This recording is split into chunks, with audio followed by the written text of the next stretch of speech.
Hello বন্ধুরা, বলো সবাই কেমন আছো? আমি তো খুব ভালোই আছি।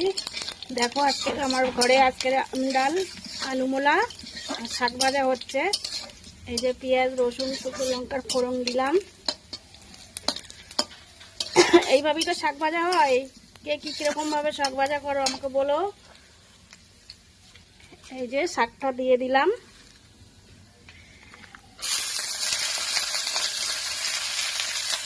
মানে গরমের সময় আম ডাল শাক ভাজা আলু ভাতেই ঠিক আছে,